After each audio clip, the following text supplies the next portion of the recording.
You are going to grind the economy to a halt here on the East Coast and the Gulf Coast. No, not us. They are. Don't spin it now because you're Fox News. They're going to drive it. But are you worried? They're going to drive it. Are you worried that this They strike? have the capital to settle this thing. Are you worried that this strike is going to hurt the everyday American, the farmers that need to reach the export market? They're telling me that they're going to hurt through all Now you of start this. to realize who the longshoremen are, right? Nobody cares. People never gave a about us until now, when they finally realized that the chain is being broke now. Cars won't come in. Food won't come in. Clothing won't come in. You know how many people depend on our jobs? Half the world. That was Harold Daggett. He is the union president representing dock workers who have gone on strike. Tens of thousands, in fact, have gone on strike along the East Coast and the Gulf of Mexico. And this is essentially leading to panic among Democrats who feel that if this strike goes on for too long, it's going to negatively impact the economy and could potentially negatively impact Kamala Harris's presidential campaign.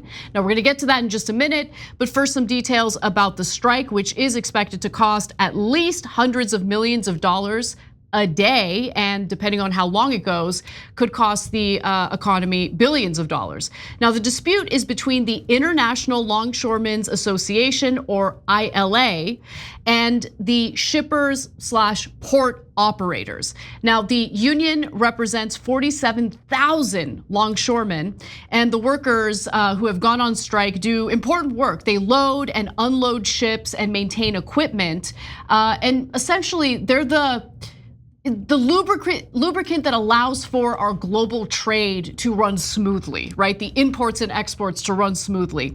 Now, the strike affects 14 major ports along with a few dozen smaller facilities, which brings the total number of facilities and ports from Maine to Texas to 36.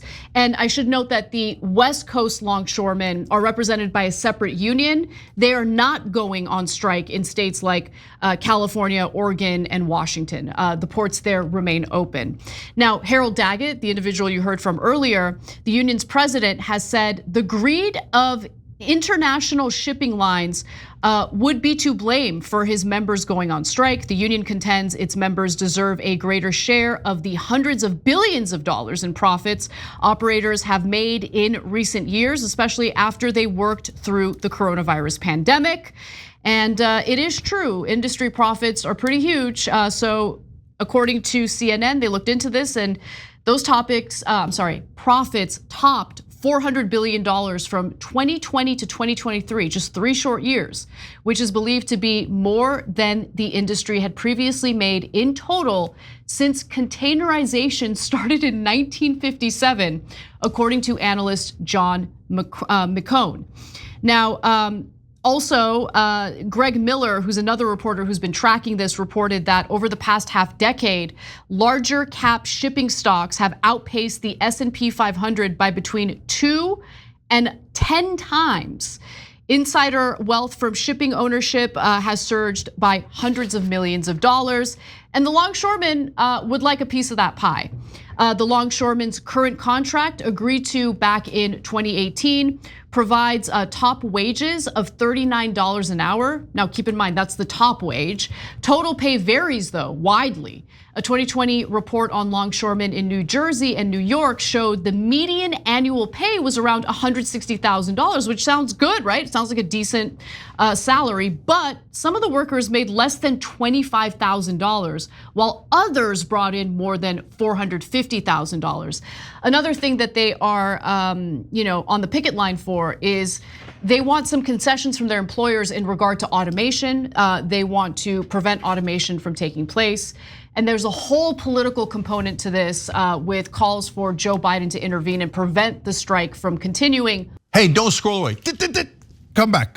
Because before the video continues, we just want to urge you to lend your support to TYT. You power our honest reporting. You do it at tyt.com/team, and we love you for it. The thing that I love most was that clip, because my whole life, some obnoxious corporate media goon goes up to striking workers and goes, "Wow, are you okay with damaging the US economy? Are you okay with hurting other Americans?"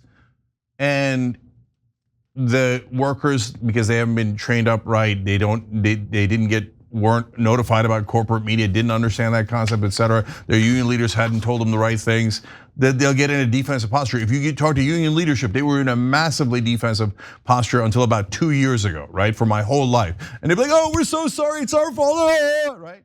Now they're like, hey, why don't you go ask the business guys that are making $400 billion why they're hurting the farmers and they're hurting the average citizen? Great, and he called them biased media. There you go, okay? I love that has filtered down. Look, somebody asked about hope. I'll talk about it during one of the social breaks, but there's a little bit of hope there, that people are beginning to realize that corporate media is biased in favor of corporations, of course, and that they frame every issue. There's many different ways to look at each issue, right? And they frame it as, well, if there's a strike, it's obviously the workers' fault. Wait, why are you framing it that way? So now look, when you look at their salaries, I saw another report, average of around 80,000. That's not that bad. With overtime, some people can get up to 200,000. Okay, not bad. Now, if it was a nascent industry or a troubled industry, now the steel industry is the one that's used too often and is oversimplified. But let's say that it's an industry that's in trouble, and I'd say, okay, well, let's see here. What's a reasonable wage? What makes sense, et cetera. But if these guys are making $100 billion in profits every year, you can't tell me you can't afford it. Exactly. Because it's not like it's gonna bring your company down. What it's gonna do is cut in a little bit to your profits that your executives would normally take home or your shareholders would. Yeah, and by the way, I mean, executive pay, of course, is astronomical. And I should note, like, there is one caveat that's important, okay, but the profits are still there. So between 2020 and 2023, I showed you how much these port operators and shipping companies had made. I mean, just buku bucks, record profits. In 2024, the profits dipped just a little bit because of something that's been going on in the Red Sea. Okay, so the shipping companies would have to go around the Red Sea or take longer routes as a result of the ongoing war against Palestinians in Gaza. That's what it really is. And that war, of course, is expanding now on multiple fronts. But back to the matter at hand. So according to the Associated Press, the port operators did in fact offer a pay raise to the workers to prevent a strike from happening. They offered a 50% pay raise over 6 years. The union rejected it. Comments from the union's leadership had briefly suggested a move to 61.5%, but the union has since signaled that it's actually sticking with its initial demand for a 77% pay increase over 6 years. But remember, it's over 6 years. That's why it seems like such a giant number.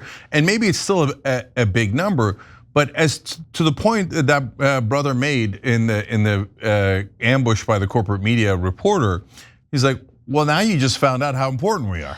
Yeah, let me actually just comment on that real quick.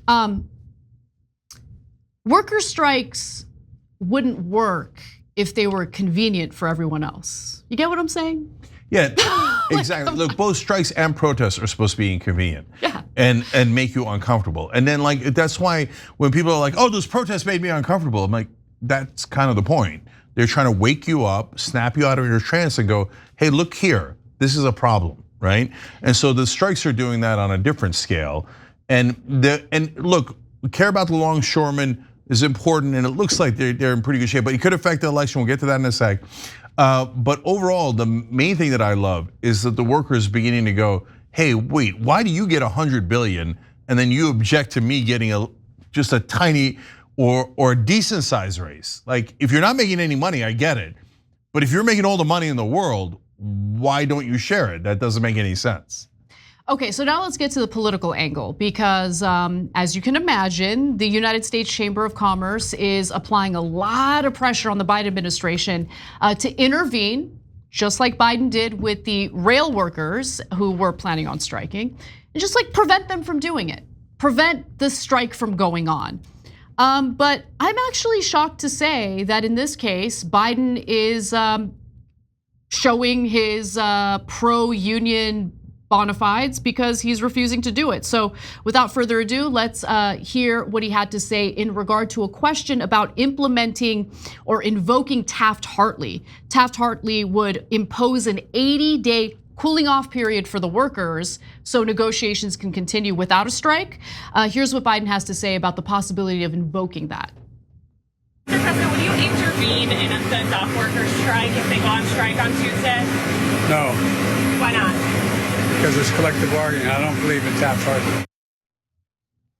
Now, what's also kind of interesting is the White House is saying, don't worry, we're working around the clock to get a deal done. They love to use working around the clock to get deals and ceasefires done. But nonetheless, Commerce Secretary Gina Raimondo seemed to be caught flat-footed on the issue while speaking to CNBC yesterday. What would this mean for businesses if we go into the strike, and what do you know about it? It's not a secret that this would be, depending on how long it lasts, could be incredibly disruptive to commerce. Again, I have not been very focused on that. I would refer you to the White House or the Transportation Secretary. As I said, I haven't been particularly involved. I mean, look, maybe I'm just not knowledgeable enough about what cabinet members are supposed to do, but I was under the assumption that the Commerce Secretary would be involved in this, would at least be a little more knowledgeable about what's going on, but okay. That was hilarious because she also threw Pete Buttigieg under the bus. Yeah. She's like, go talk to the Transportation Secretary. He's in charge of all the messes. Amazing. Anyway, now the National Association of Manufacturers has called on Congress to do something if Biden doesn't, but that would of course require Congress to, like pass a bill, which is kind of laughable if it's not involving defense spending or military aid to Israel. So that's not gonna happen. But even if it did, even if miraculously Congress passed legislation, Biden would have to sign it. And right now it appears that he is against intervening with this strike. And so the Democratic Party is concerned. They're worried that if this strike goes on for too long, it could cause crippling inflation and shortages of products that consumers need and want, and that voters will take their anger out on Kamala Harris. And that's definitely a possibility. I don't know how I feel about that argument. I would say that Democrats have really bled support among blue-collar workers in this country. They used to be the party that represented ordinary workers, and that's no longer the case. And so if they want to change things around and maybe stop this realignment that's happening, because Trump of all people has actually increased his support among working class voters. If Democrats want to stop doing that, maybe they should, I don't know, look out for the workers a little bit rather than encouraging Biden and Congress to crush them. Yeah, so obviously inconvenient that it's happening before an election, could affect it in the ways that Anna explained. Of course, I don't want Donald Trump to win. I don't think that's unclear in how I've covered the election. So I am worried about it. Having said that, I looked at the date of their contract to see, hey, are they doing it before the election just to put extra pressure on, which by the way is fine. I mean, you're using your leverage, right? And so unions for so long didn't use their leverage, so they're using it in this case. But it turns out, no, their 6-year contract just ran out.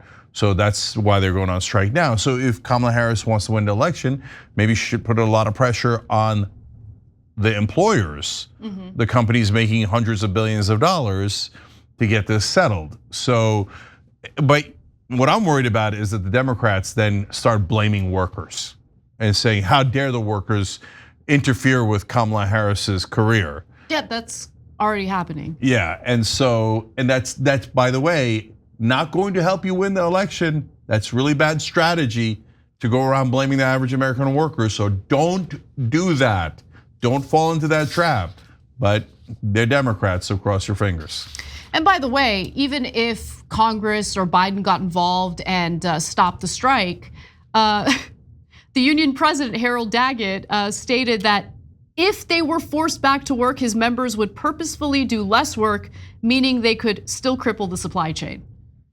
I mean, this guy is not playing. Yeah. So look, Biden was a little bit better than other presidents on it, and he has 10 more points on Kamala Harris in that labor vote, the union vote, et cetera, according to the polling. But it's not like, and I love that clip where I got a sense of like, he's like, look, man, I got a couple of months left in office. Okay, now I believe in collective bargaining. I got no interest in Taft-Hartley. So that was Dark Brandon. You remember Dark Brandon? Yeah. Okay. He still makes an appearance. Time to Yeah, time. so I like that Lame Duck has let the Dark Brandon, but I have to be real with you. They never even introduced the PRO Act. They always tell labor, Right. oh, we got your back, we're gonna do this legislation and we're gonna pass it. And then as soon as they're in office, they're like, ah. Obama said the same thing, 8 years, never even bothered to fight for it, never did anything to try to get it passed. Same thing with Biden. Hey, thanks for watching that video. We really appreciate it, guys. And we appreciate it if you become members because that allows us to be independent, honest, progressive, all the things that you don't get from corporate media. And all of that is because of you guys. Hit the join button below and become one of us, become a young Turk.